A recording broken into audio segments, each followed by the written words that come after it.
Monitoring होगी और real time monitoring के माध्यम से न केवल हमें जानने का अवसर प्राप्त होगा कि कौन सी जोन में कैसा कार्य हो रहा है, बल्कि पशुपालकों के अमूल्य निधि के माध्यम से उत्तर प्रदेश को एक बार फिर से हम लोग दुग्ध उत्पादन के नंबर 1 ही नहीं बल्कि इससे भी कई आगे बढ़ करके लाखों लोगों के जीवन में परिवर्तन लाने का कार्य कर पाएंगे। ये सचमुच पशुधन के क्षेत्र में एक नए युग का सूत्रपात होने जा रहा है और मैं इसके आदरणीय प्रधानमंत्री जी के प्रति हृदय से आभार व्यक्त करता हूं। हम लोगों ने पिछले 6 वर्ष के अंदर आदरणीय प्रधानमंत्री जी के मार्गदर्शन में, उनकी प्रेरणा से उत्तर प्रदेश के अंदर गोवंश के संरक्षण और उसके संवर्धन के लिए अनेक प्रयास किए। अन्नदाता किसानों के जीवन में परिवर्तन हो, उनकी आमदनी कई गुना बढ़े, इसके लिए तो प्रयास हुए ही, लेकिन साथ साथ अन्नदाता किसानों की फसलों को भी सुरक्षित रखा जा सके, इसके लिए पशुधन विभाग के द्वारा अनेक कार्यक्रम प्रारंभ किए गए। ये कार्यक्रमों की अपनी एक लंबी श्रृंखला है। आज भारत सरकार के साथ मिलकर के हम लोग नस्ल सुधार की दिशा में भी एक बड़े अभियान को आगे बढ़ा रहे हैं। निराश्रित गोवंश के संरक्षण के लिए 6,600 से अधिक निराश्रित गौआश्रय स्थल स्थापित किए गए हैं और मुझे बताते हुए प्रसन्नता है कि प्रदेश के अंदर कुल 12 लाख निराश्रित गोवंश हैं और उनमें से 11 लाख के संरक्षण की जिम्मेदारी अकेले प्रदेश सरकार उठा रही है, जिसमें प्रति गोवंश 900 रुपये महीने देने का कार्य हम लोग करते हैं। 3 प्रकार की योजनाएं उसमें हमारी चल रही हैं। पहली योजना जो सरकार के द्वारा संचालित निराश्रित गो आश्रय स्थलों में, जहां पर लगभग 10 लाख के आसपास गोवंश को रख करके उनकी सेवा, उनकी सुरक्षा, उनके संरक्षण और उनके संवर्धन के लिए सरकार कार्य कर रही है। इसमें प्रदेश के हमारे वेटनरी डॉक्टर्स का, राजस्व विभाग के कार्मिकों का, जिला प्रशासन का, ग्राम पंचायतों का और नगर निकायों का भी एक बड़ा योगदान उसमें मिलता है। दूसरा कार्यक्रम है जो मुख्यमंत्री सहभागिता योजना। कोई भी किसान अपने घर में 4 गोवंश रख सकता है। निराश्रित गौआश्रय स्थल से लेगा तो हम उसे 900 रुपये प्रति गोवंश प्रति माह उपलब्ध करवाएंगे। हर महीने उनका भौतिक सत्यापन होगा और भौतिक सत्यापन के बाद धनराशि डीबीटी के माध्यम से किसान के खाते में जाएगा। तीसरी योजना जो इसमें हम लोगों ने संचालित की है वह है कुपोषित परिवारों के लिए ब्याई हुई गाय उपलब्ध करवाना।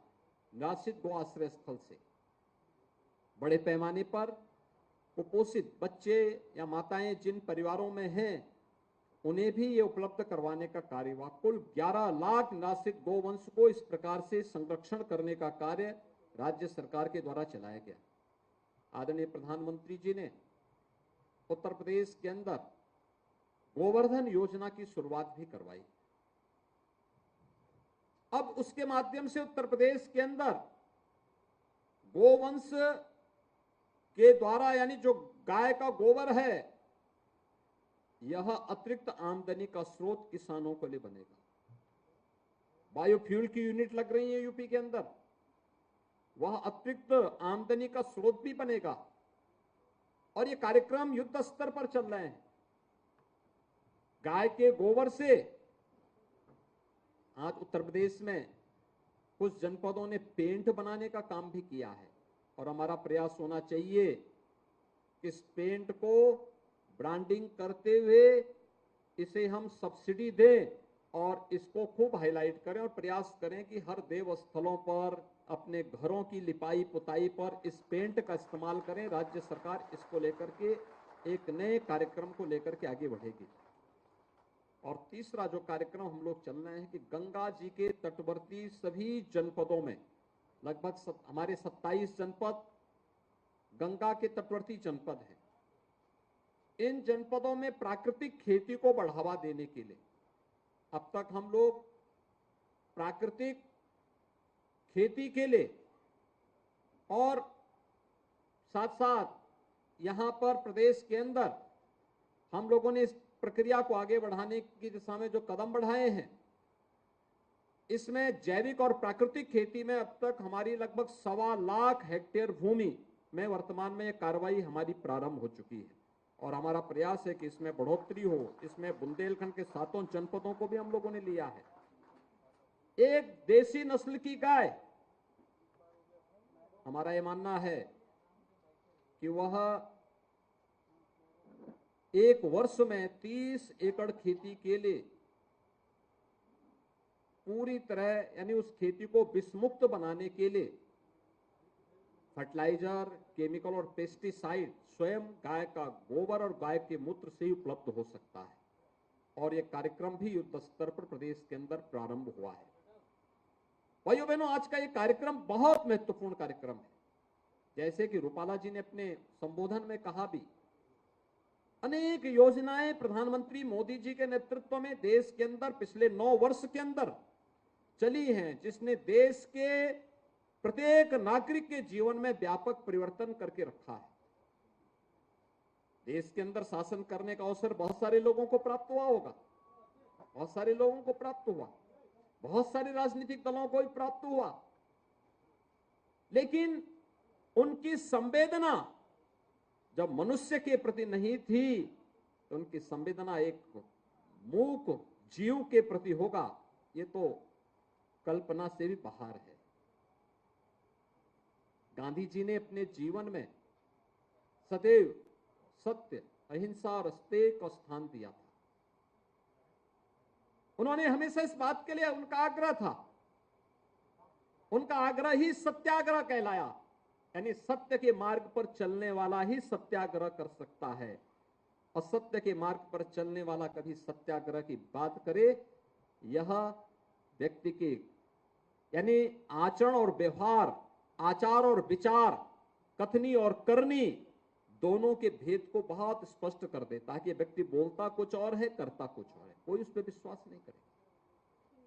और सत्याग्रह के मार्ग पर चलने की जो प्रेरणा बापू ने दी, वास्तव में वही सत्य का आग्रह जो अपने जीवन में कर सके, मन, वचन और कर्म से सत्य का आचरण जो व्यक्ति करता हो, उसके अनुसार व्यवहार करता हो, वही सत्याग्रह है। लोकतंत्र को कमजोर करने वाले सत्याग्रह नहीं कर सकते। आकंठ भ्रष्टाचार में डूबे हुए लोग सत्याग्रह नहीं कर सकते। मौन जीवों की बात तो दूर, मनुष्य के प्रति भी जिनकी संवेदना न हो, वह सत्याग्रह भी नहीं कर सकते। देश को जातिवाद, क्षेत्रवाद, भाषावाद और तमाम वादों में बांटने वाले भी सत्याग्रह नहीं कर सकते।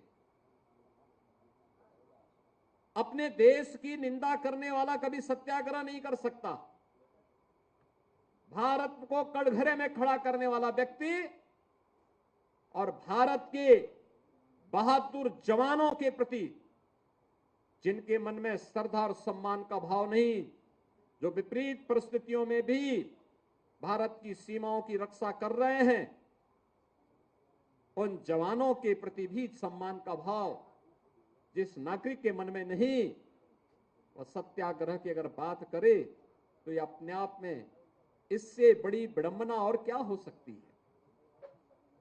और इसीलिए आज जब हम यहां पर आए हैं, मुझे बताते हुए प्रसन्नता है कि उत्तर प्रदेश सरकार आदरणीय प्रधानमंत्री जी के नेतृत्व में उन सभी स्कीम को, उन सभी योजनाओं को प्रदेश के अंदर प्रभावी ढंग से लागू करने वाले राज्यों में से एक है। गरीब को बिना भेदभाव के शासन की योजना का लाभ प्राप्त हो।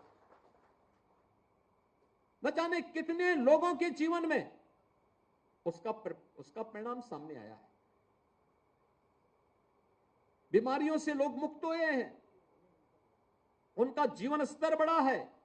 ईज ऑफ लिविंग के स्तर को बढ़ाने में जहां उत्तर प्रदेश ने सफलता प्राप्त की है, वहीं उत्तर प्रदेश निवेश के भी एक बेहतरीन गंतव्य के रूप में स्थापित हो। ईज ऑफ डूइंग बिजनेस में उत्तर प्रदेश ने एक लंबी छलांग लगा करके आज जो स्थान प्राप्त किया है, वह उत्तर प्रदेश के युवाओं के उज्जवल भविष्य को आगे बढ़ाने का एक सशक्त माध्यम बना हुआ है। मैं आज के इस अवसर पर आदरणीय प्रधानमंत्री जी का हृदय से आभार व्यक्त करूंगा कि उत्तर प्रदेश की 6 करोड़ यानी 24 करोड़ लोगों के जीवन में तो परिवर्तन करने के लिए शौचालय से लेकर के उज्ज्वला योजना के कनेक्शन, आवास से लेकर के उन्हें पब्लिक ट्रांसपोर्ट की बेहतरीन सुविधा उपलब्ध करवाने के लिए, अच्छा इंफ्रास्ट्रक्चर उपलब्ध करवाने के लिए डबल इंजन सरकार हमेशा तत्परता के साथ कार्य की है। लेकिन आज उन 6 करोड़ मौन जीवों के लिए भी, मूक जीवों के लिए भी ये मोबाइल वेटनरी वैन हम सबको उपलब्ध करवाया गया है। लंपी डिजीज की बात यहां पर माननीय रूपाला जी कर रहे थे। ये वास्तव में एक चैलेंज था और वह तब जब अगल बगल के राज्यों में बीमारी फैल चुकी थी, लेकिन उस समय हमारी टीम ने, वेटनरी विभाग ने, राजस्व विभाग ने, पुलिस विभाग ने, सब ने मिलकर के एक टीम वर्क का जो परिचय दिया, आज परिणाम हम सबके सामने है। लंपी डिजीज 4-6 जनपदों तक सीमित रहा और उसमें भी कुछ ही गोवंश उसकी चपेट में आए थे।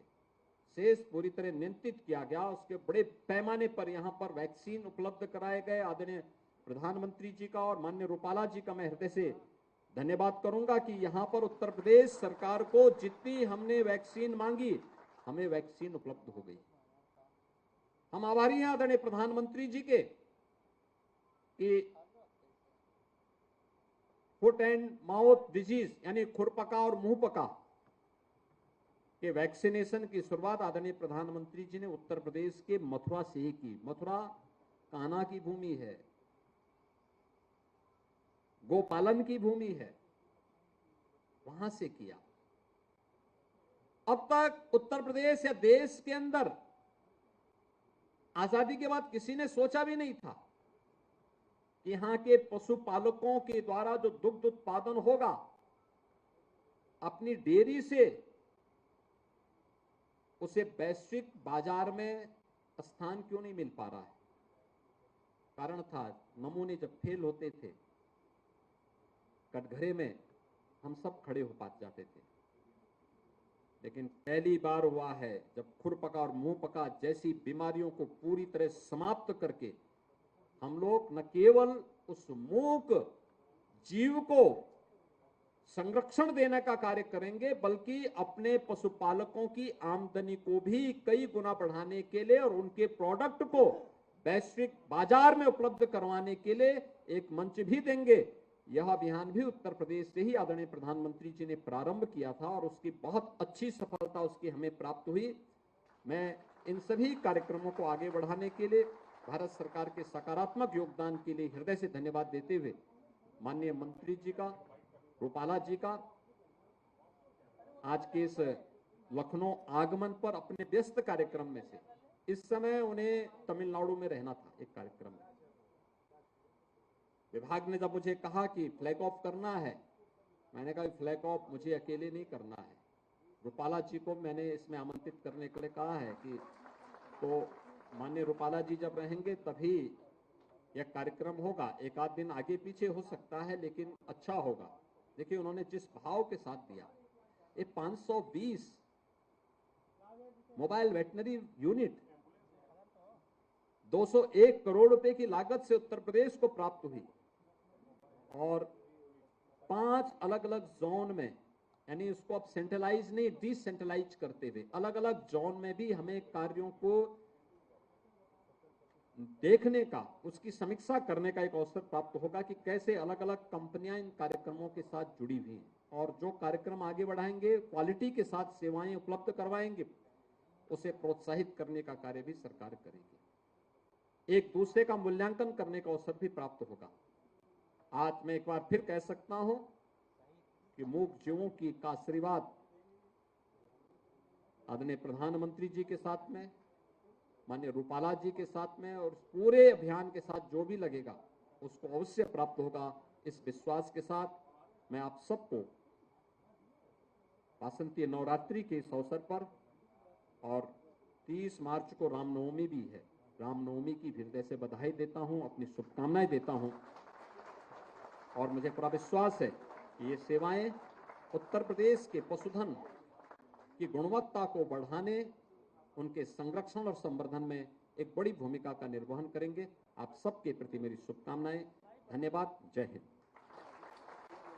बहुत बहुत धन्यवाद माननीय मुख्यमंत्री महोदय। आज का ये कार्यक्रम 2 कारणों से राष्ट्रवाद की अलख जगाते हैं हम, क्योंकि देश को सर्वोपरि रखते हैं हम।